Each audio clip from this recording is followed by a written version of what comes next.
Good morning. जय हिंद साथियों, मैं सब इंस्पेक्टर विशाल वाजपेयी, उत्तर प्रदेश पुलिस। एक बार फिर से आप सभी का स्वागत करता हूं मेरे यूट्यूब चैनल पे।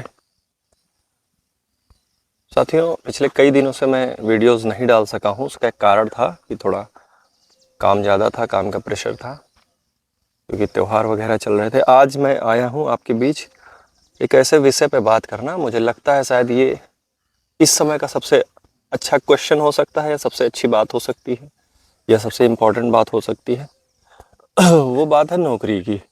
यूपीएसआई की नौकरी हो या अदर कोई भी नौकरी हो। ये बात मतलब मेरे दिमाग में कहाँ से आई है, उसका एक रीज़न है। काफ़ी दिनों से मैं एक कोई हमारे मित्र मान लो या हमारी बैचमेट मान लो, उनकी वीडियोस देख रहा हूँ।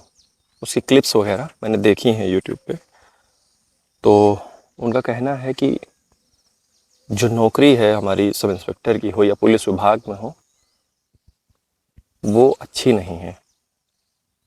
उन्होंने कहा है कि सब इंस्पेक्टर का ये काम होता है और सारा दिन ड्यूटी करते रहो, उसके बाद अपना इन्वेस्टिगेशन भी करो, साथ में IGRS भी देखो और बहुत सारी चीज़ें। तो मैं मानता हूँ कि चलिए ठीक है, काम है, बहुत ज़्यादा काम है। आप एक ऐसे पद पे हैं जो पुलिस विभाग की रीढ़ की हड्डी मानी जाती है। सब इंस्पेक्टर को असल में रीढ़ की हड्डी मानी जाती है। उसका रीज़न ये है कि सबसे ज़्यादा रिस्पॉन्सिबिलिटी जो होती हैं वो सब इंस्पेक्टर पे होती हैं, क्योंकि जनता के बीच में रहना है आपको, अधिकारियों के बीच में रहना है आपको, तो जवाबदेही सारी आपकी होती है, वो मैं मानता हूँ। लेकिन उसके साथ साथ में अगर बात करूँ तो क्या दूसरे विभाग जो हैं उनमें काम नहीं है? क्या मतलब वहाँ पे बड़ा सुकून है? मेरा कहने का मतलब ये है कि मैं वो वीडियो देखा हूँ जिसमें लगभग 1 लाख से ज़्यादा लोगों ने वो वीडियो देखा है, लाइक भी किया है, लोग उस पर कमेंट भी किए हैं कि हाँ ऐसी नौकरी है, ये वैसी नौकरी है। तो सीधा सा एक क्वेश्चन है, अगर नौकरी बुरी है तो क्यों छोड़ नहीं देते हैं? या जिसको भी नौकरी ख़राब लगती है वो क्यों नहीं छोड़ सकता है? तो उसका एक मैं जवाब बताऊं तो कोई नहीं छोड़ता है नौकरी, कितनी भी अच्छी हो, कितनी भी ख़राब हो। और नौकरी कोई भी अच्छी नहीं है। आप जहाँ पे जिस विभाग में, मेरी तो चौथी नौकरी है, तो मैं समझता हूँ आप जिस विभाग में जाएंगे वहाँ के आपको पॉजिटिव चीज़ें, वहाँ की आपको नेगेटिव चीज़ें, वो सारी चीज़ें देखने को मिलेंगी। तो इतना ज़्यादा इन सब चीज़ों को जो है, और काका, तो इतना सारा ये सब चीज़ों को ना सोचते हुए हमारा काम है मेन तैयारी करने का। और मैं ये चीज़ दावे के साथ कह सकता हूँ कि जिनको भी नौकरी ख़राब लग रही है, अगर उनके घर पे कोई ऐसा लड़का होगा या लड़की होगी जो एज क्राइटेरिया में या क्वालिफ़िकेशन क्राइटेरिया में आते होंगे, तो 101% उन्होंने फॉर्म डलाया होगा।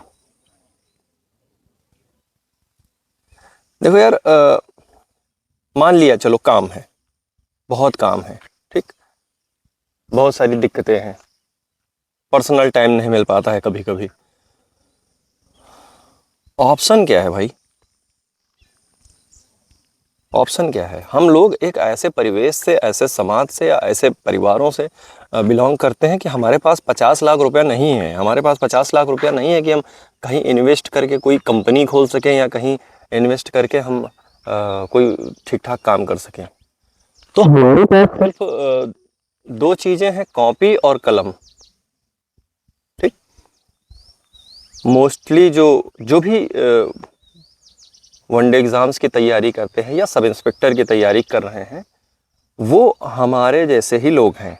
और मैं आपको बताऊं मैं किस गांव से, कैसे गांव से बिलोंग करता हूं। मतलब मैं ये नहीं कह रहा हूं मेरा गांव ख़राब है, बहुत बेहतर है, बहुत ही अच्छा गांव। लेकिन मैं ये बता रहा हूं कि मैं क्षेत्र से हूं। देखो, ये मेरा गांव है, ये इसी रास्ते पे मैं रनिंग करता था, ठीक, इसी रास्ते पे रनिंग करता था। तो दिखाने का मैं, यार हमारे पास सिर्फ दो चीज़ें हैं, कॉपी है, कलम है, जिनकी बदौलत हम अपने परिवार को, खुद को आगे बढ़ा सकते हैं। अगर आपके पास 50 लाख रुपया है, करोड़ रुपया हो या 20 लाख रुपया हो, तो आप कहीं इन्वेस्ट करके आप कंपनी खोलें, वो ज़्यादा बेटर है, मैं मान रहा हूँ। लेकिन अगर नहीं है तो भाई ऑप्शन क्या है? ऑप्शन यही है कि हम मेहनत करके अपना परिवार, और एक चीज़, जब हम लोग तैयारी करते हैं तो हमारा मेन उद्देश्य रहता है हम किसी तरीके से इन सब चीज़ों से निकलूँ। जो घुटने हमारे ख़राब हुए चले जा रहे हैं रनिंग कर करके, यार इन सब चीज़ों से तो मैं कैसे भी तो आगे उभरूँ। घर पे सिस्टर होगी जिसकी शादी नहीं हो रही होगी, या पिताजी हैं जो देखते हैं कि उनके लड़के का सिलेक्शन हो गया, उनका लड़का ये कर रहा है, तो मन में कहीं ना कहीं आता है कि भाई मैं कुछ तो करके दिखाऊं। क्योंकि जब बहुत समय तक सिलेक्शन नहीं होता तो परिवार वालों के अंदर भी एक संशय आता है कि क्या कर रहे हो, कैसे तैयारी कर रहे हो, उनका हो रहा तुम्हारा क्यों नहीं हो रहा। तो मेरा कहना है भाई, ये जो फालतूगिरी है लोगों की, इनको बिल्कुल भी ध्यान मत दो। ये आपको हर जगह मिलेंगे। और क्या है, किस विभाग में बता दो बहुत अच्छी सुकून है, किस विभाग में काम नहीं है। नहीं होगा, सरकार भर्ती नहीं कराएगी। ये चीज़ मतलब आप दिमाग में एकदम रखें कि अगर किसी पद की किसी विभाग में ज़रूरत नहीं होगी तो बिल्कुल भी सरकार या गवर्नमेंट या विभाग वैकेंसी नहीं निकालेगा। ये चीज़ अपने मतलब दिमाग में रख लो। आपको लगता होगा कि टीचर की वैकेंसी या टीचर की नौकरी आसान है, तो मित्र जो टीचर हैं आप उनसे एक बार मिल लो, आपके जो फैक्ट्स हैं ना वो क्लियर हो जाएंगे कि कितना सुकून है। ये रजिस्टर मेंटेन करना, वो रजिस्टर मेंटेन करना, यहाँ से उसका पैसा आ रहा उसको एफडी करानी है या डीडी कटानी है या दुनिया भर की का मतलब बहुत ज़्यादा तो मुझे उसका नहीं है, लेकिन मेरे कुछ ऐसे दोस्त हैं जो ऑलरेडी टीचर हैं, उनसे मैंने जाना है, उनसे मैंने सुना है। मिशन शक्ति हो रहा तो उसके लिए अलग से करना है काम, और बहुत सारे रोस्टर हैं।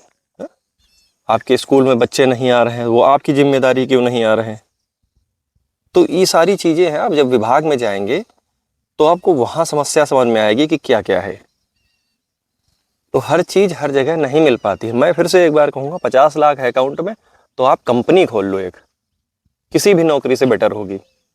और कई लोगों को मैंने ये भी सुना है कि देखा है या कमेंट्स देखे हैं, मेरे ही वीडियो में तो नहीं, मेरे में तो बहुत कम आते हैं, लेकिन मैं जो पहले से काफ़ी समय से यूट्यूब वगैरह में एक्टिव हैं तो मैं उनके कमेंट्स देखता हूँ कि भाई प्राइवेट सेक्टर की लाइफ बहुत अच्छी होती है। अच्छा, अच्छी तुमको वही लगती होगी जब वो ऑफिस से बाहर निकल रहे हैं, सिगरेट उनके हाथ में है, हाथ में एक कॉफ़ी का कप है या चाय का कप है, वो चीज़ें आपको दिखती हैं। आप उनसे ड्यूटी आवर्स पूछेंगे तो वही बोलेंगे कि भाई साहब 8 घंटे में जॉब करता हूँ और बाकी ओवर टाइम लगा लो, 2-3 घंटे 4 घंटे ओवर टाइम कर लेता हूँ तो मेरा इतना पेमेंट बनता है। भाई ओवर टाइम करते नहीं है वो, मैक्सिमम जगह की मैं बात कर रहा हूँ, उनसे कराया जाता है।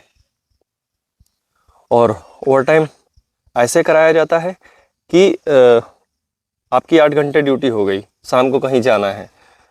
ये मैं ऐसा नहीं बोल रहा हूँ हवा में, मेरे हैं भाई लोग हैं, गांव से हैं, मेरे मित्र हैं जो कहीं ना कहीं जॉब कर रहे हैं, तो उनका यही रहता है कि भाई 8 घंटे तो हमारी ड्यूटी हो गई, उसके बाद मैनेजर आया बोला कि अरे यार ये काम करके देना है, तुम कह दो हमको नहीं करना है आज, तो रिज़ाइन रखो अपना जाओ।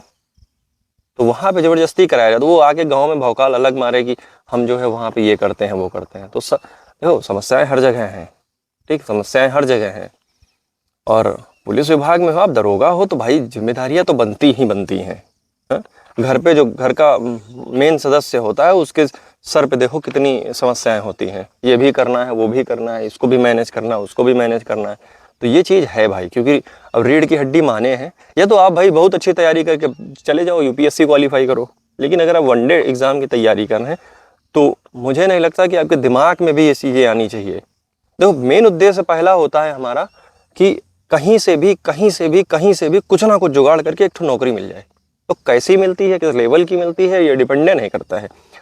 अरे बीटेक वाले अगर चपरासी का फॉर्म भरे तो उसका एक रीज़न होगा ना, उसका एक रीज़न होगा कि मेन उद्देश्य है लोगों का कहीं ना कहीं एक रोजगार लेना या एक जॉब लेना, कहीं भी छोटी भी। अब सोचो ना यार, बीटेक किए हैं, एमटेक किए हैं, वो एसएससी एमटीएस का फॉर्म भर रहे हैं, उसका कारण क्या है? क्या लग रहा है कि वो ऐसे ही बीटेक कर लिए हैं, ऐसा ही एमटेक कर लिया, उनके अंदर क्वालिफिकेशन नहीं है, उनके अंदर दिमाग नहीं, वो पढ़े लिखे नहीं है।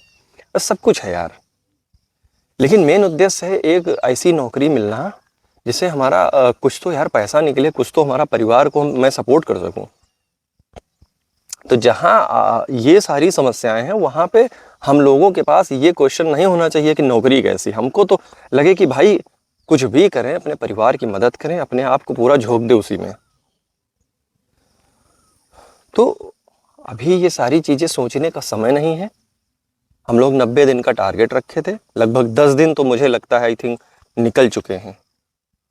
तो 10 दिन निकल चुके हैं, शेष जितने भी दिन हैं मैक्सिमम आप समय दे के तैयारी करिए। 3-4 महीने जो भी समय है आप यही एक समय है जो आप दे सकते हैं एग्ज़ाम में। उसके बाद आपसे कोई पूछने नहीं वाला है।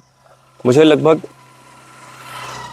3 साल से ऊपर हो गया मैंने किताबें नहीं छुई हैं। उसका कारण है कि जिस दिन मेरा एग्ज़ाम निकला मैंने पैर छुए बुक्स के, रख दिए। हमने कहा भाई मैंने कर लिया है।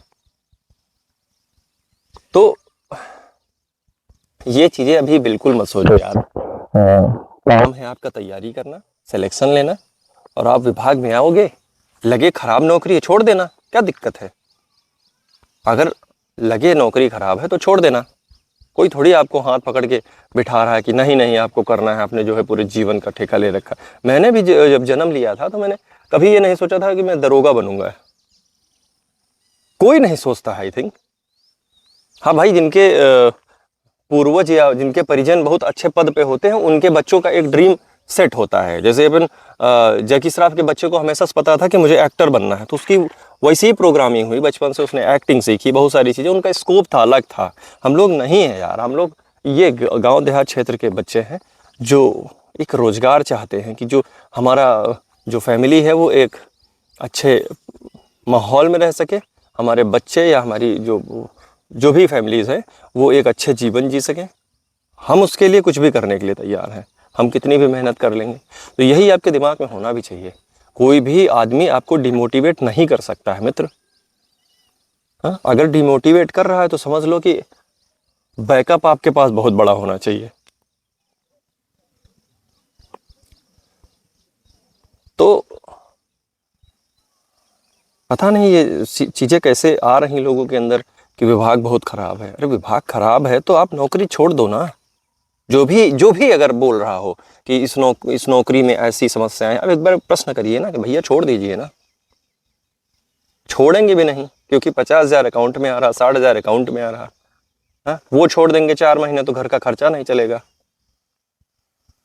मतलब ये सीधी बात है। आपको अगर किसी को लगता हो कि ये मैं गलत बोल रहा हूँ तो हो सकता है आपका पॉइंट ऑफ व्यू ऐसा हो। नौकरी मित्र वही कर रहा है जिसके घर पे समस्याएं हैं, जिसके घर पे बहुत बड़ी चीज़ें नहीं हैं कि कुछ और कर सके। अच्छे अच्छे घरों के लोग स्कूलों में चपरासी की नौकरी कर रहे हैं, अच्छे अच्छे घरों के लोग। उसका रीज़न है कि समस्याएं मित्र हर जगह हैं, हर विभाग में है। प्राइवेट सेक्टर लो, गवर्नमेंट सेक्टर लो, बिजनेस लो, हर जगह समस्याएं हैं। देखो हर चीज़ के अलग अलग लेवल के अलग अलग चैलेंजेस हैं। क्या लग रहा है वो एक यूपीएससी क्वालिफाई करके जो डीएम साहब आ रहे हैं, हाँ, आईएएस बन के जो आ रहे हैं क्वालिफाई करके, उनके पास समस्याएं नहीं हैं? आप सोच ही नहीं सकते उनके पास किस किस तरीके की समस्याएं हैं, किस किस लेवल की समस्याएं हैं, क्योंकि आप वहाँ तक सोच नहीं पा रहे हैं ना। जो यूपीएससी की तैयारी कर रहा है उससे पूछो तो वो बताएगा आईएएस करने के बाद क्या क्या समस्याएं होती हैं, क्या क्या चीज़ें चैलेंजेस आते हैं लाइफ में। भैया एक सेकंड। तो ये बात है, सबके पास अपने अपने लेवल की समस्याएं हैं। हमारे जो प्रधानमंत्री जी हैं उनके पास अलग लेवल की समस्याएं हैं। तो ऐसा नहीं है कि फिर अब समस्याएं हैं तो नौकरी छोड़ देंगे या अपना काम छोड़ देंगे या पद छोड़ देंगे। तो सब बेकार की बातें हैं भाई। अगर आप बेरोजगार हैं, आपके अकाउंट में 50 लाख 20 लाख नहीं रुपया है, हाँ, आप एक नॉर्मल फैमिली से बिलोंग करते हैं, तो आपके लिए मेन उद्देश्य होना चाहिए कि हमको एक जॉब लेनी है। हमको एक जॉब लेनी है ताकि हम अपना अच्छे से सर्वाइव कर सकें, अपनी फैमिली को सर्वाइव करा सकें। तो ये सारी चीज़ें 1% भी उसका फ़र्क नहीं पड़ना चाहिए किसी की बातों का कि भाई साहब नौकरी अच्छी है बुरी, होगी अच्छी बुरी वो हम बाद में देखेंगे। हमें नौकरी मिल जाएगी हम छोड़ देंगे, कोई बात नहीं, लेकिन हम अभी से जो है उस पर इतना ज़्यादा नहीं सोचते हैं ना।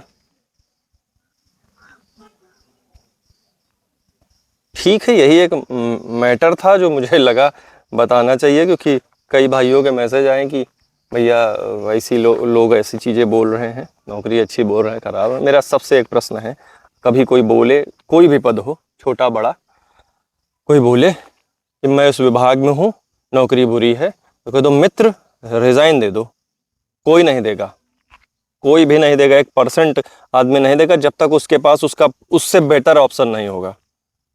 आपके पास बेटर ऑप्शन हो आप छोड़ दो। हाँ, अगर आज नौकरी के अलावा आपके पास बेटर ऑप्शन हो तो मत नौकरी करो, कोई ज़रूरत नहीं है। विभाग में बहुत लोग हैं नौकरी करने वाले और अच्छे से काम करने वाले। और रही बात छुट्टी की, मैं खुद आया हूँ छुट्टी। छुट्टी तो मिल ही जाती है, काम होता है आपको छुट्टी मिल जाती है। मैं 1 सप्ताह की छुट्टी आया हूँ तो छुट्टी मिल जाती है, ऐसी कोई दिक्कत वाली बात नहीं है। हाँ, कुछ काम कम ज़्यादा हो सकता है। अभी पिछले नवरात्र चल रहे थे तो काम ज़्यादा था, जिससे मैं वीडियोस भी नहीं बना पाया हूँ। अभी 500-550 लोग मुझसे ऐड हुए हैं, शायद लोग पसंद आएगा तो और भी जुड़ना पसंद करेंगे। तो कोई मतलब मेरा चाह नहीं है, 400 लोग भी अगर उसको देखें वीडियो तो पर्याप्त है मेरे लिए। कोशिश करूँगा, अगर लोगों को पसंद आएगा तो और बनाता रहूँगा ऐसे ही वीडियो। मेरा जेन्युइन है मित्र कि जो असल में चीज़ें हो रही हैं, मैं भी इसी रोड पे मैं दिखाया हूँ जो था। हाँ? अकेला दौड़ता था इधर, तो यही सारी चीज़ें हैं। वो समय चेंज हुआ है, समय चेंज हुआ है, नौकरी मिल गई है। कभी कभी सोचता हूँ यहीं, अभी जैसे मैं सुबह आया था 5 बजे, तो मैं उसी पुलिया पे बैठा था जहाँ मैं अपने शूज़ कभी बांधता था यहाँ तैयारी करने के लिए। उधर पैर ऊपर रख के और हाथ नीचे रख के चेस्ट वो सब मारता था। तो सारी चीज़ें वही हैं, समय चेंज हुआ है, समय चेंज हुआ है। आज यकीन नहीं होता है कि मैं भी दरोगा बन चुका हूँ। तो अच्छा लगता है कभी कभी कि बहुत बहुत अच्छा लगता है कि साला मैं जो चाह रहा था, जो मैंने सपना देखा, जिसके लिए मैंने दिन रात एक किया, तो वो मुझे मिला। इमोशनल भी हो जाता हूँ कई बार कि ठीक है, सब बढ़िया है। और समय बदलते टाइम नहीं लगता है, बस मेहनत करते रहिए। आप जितनी मेहनत कर रहे हैं बस पर्याप्त है। अगर आपको लगता है ये चीज़ तो कि मेहनत जेन्युइन आप कर रहे हैं, मेहनत करते रहिए। आपके पास लगभग मुश्किल से मैं 80 दिन का और टारगेट लेके चलते हैं। 80 दिन में खुद को झोंक दो। 90 दिन हम लोग बात किए थे, 10 दिन लगभग गुजर चुका है। 80 दिन और 80 दिन ऐसे बना दो कि साला ये समझ लो कि नरक में जी रहे हैं। नरक में जीने का इन द सेंस कि कोई सुकून नहीं, बस तैयारी कहाँ से करनी है वो मैंने आपको बताया। उसके लिए 50 वीडियोस पड़े हैं यूट्यूब पे। बढ़िया से तैयारी करिए, सिलेक्शन लीजिए, बाकी सारी चीज़ें अलग हैं। और मेन उद्देश्य है हमारा, हमारी फैमिलीज़ को अच्छा रखना। ठीक, हमको जितनी मेहनत करनी पड़ेगी, हम हमेशा तैयार थे, आज भी तैयार हैं। तो ये सारी चीज़ें बिल्कुल भी मत सोचो विभाग कैसा है। विभाग बहुत सही है अपने अपनी जगह पे। आप जिस तरीके की नौकरी करते हैं आपके लिए वो उससे पूछो जो प्राइवेट सेक्टर में जाके। अब चलो इसके क्या बार बार मैं वही बात करूँ। तो यही है। और काका, तो यही सारी चीज़ें हैं। इनको बहुत ज़्यादा दिमाग में इनको नहीं हावी होने देते हैं। आराम से तैयारी करें, तैयारी करके सिलेक्शन लें, और फिर बाद में अगर हमारी सिचुएशन सुधर जाती है, फिर लगता है कि मुझे एक चीज़ समझ नहीं आती। जब बेरोजगार थे तब सिर के बल खड़े होते थे कि तैयारी करके सिलेक्शन ले लें। आज जब नौकरी मिल गई है तो आज वही नौकरी खराब लग रही है। क्या कारण है, क्या है? मतलब कारण नहीं मुझे समझ में आ रहा है। भाई अगर नौकरी खराब थी तो उस समय नहीं तैयारी करते, आप भी इतना रिसर्च कर लेते। क्योंकि आपको भी तो बताने वाले ज्ञानी बाबा पड़े होंगे ना कहीं कि नौकरी खराब है। उस समय भी तो ज्ञानी बाबा रहे ही होंगे। तो ये सब चीज़ें फालतू की चीज़ें हैं। और मेरा तो बस एक ही कहना है, आप माने या ना माने, मेरा तो कहना एक ही है कि तैयारी करिए और सिलेक्शन लीजिए। ये सारी चीज़ें अलग हैं कि कैसी है कैसी नहीं है। एक बार जैसे ही आप नौकरी पाते हैं आपकी चीज़ें चेंज हो जाती हैं, आप फाइनेंशियल आप अच्छे हो जाते हैं। ठीक, सारी चीज़ें आगे, जीवन आगे बढ़ता है। अच्छा बुरा उनके लिए है जो काफ़ी स्टेबल हैं अपनी फैमिलीज़ में। ठीक है, जय हिंद।